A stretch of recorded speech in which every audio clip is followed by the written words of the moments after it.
In the 2014-2015 Professional Male and Female Basketball League, on average, the salary for the male was $4,500,000, while for the females it was $72,000. The average income of a professional male golfer is around $973,000, while the average income for a female golfer is around $162,000. According to a recent survey done in 2018, the top highest earning females are all men. Serena Williams, who is at the top of the list for the highest paid female athletes, makes $18 million, while the 100th person on the male list earned $22.9 million. Female athletes should be paid equally to men, as they are doing the equal amount of work.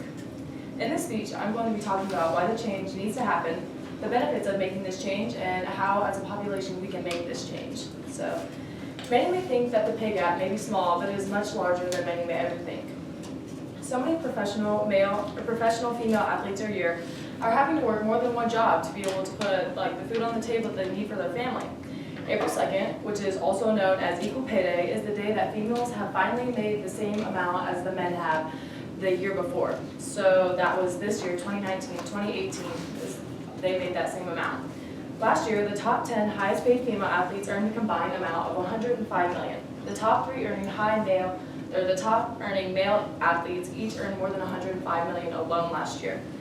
The top three, this gender pay gap is so huge that it is estimated that NBA basketball players earn 100 times more than the female athletes in the WNBA. Imagine this. There's a young girl who all she wants to do is play professional softball one day.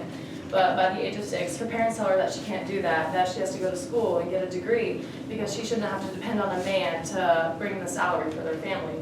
That little girl was me when I was 6. From a young age, girls are being told that they aren't able to pursue their dreams because there just isn't enough money to make a living in the world with female professional athletes.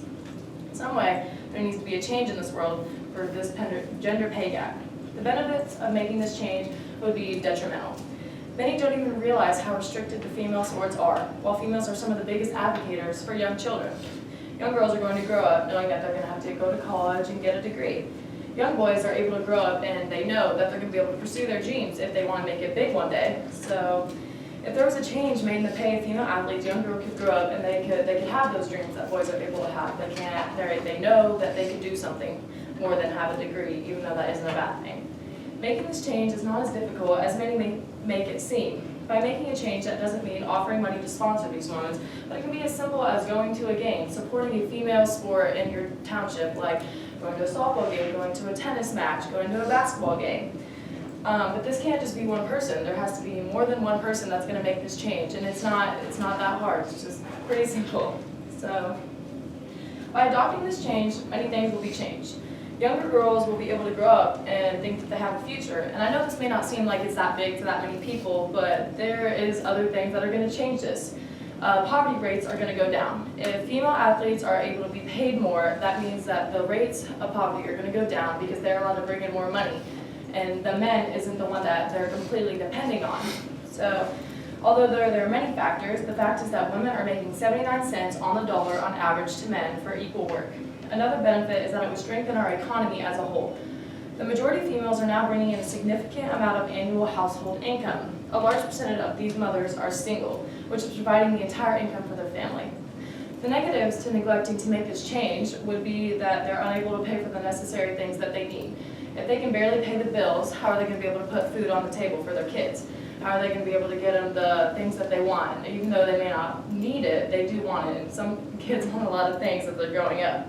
So social justice and equal opportunity are something that are in need of change in this world, and it is not only in sports, it's everywhere. Social justice and equal opportunity are something that are in need of change in this world, and it is not only in sports, it is everywhere, it's in the workforce. In this speech, I talked about why this change needs to happen, the benefits of making this change, and how everybody as a population will be affected through this change. So this week, I challenge you to find a local female something that has to do with the female sport, job, presentation, go to a softball game, go to a tennis match, go to a choir concert, just something that has to do with the female, and try to make a change in your community. Thank you.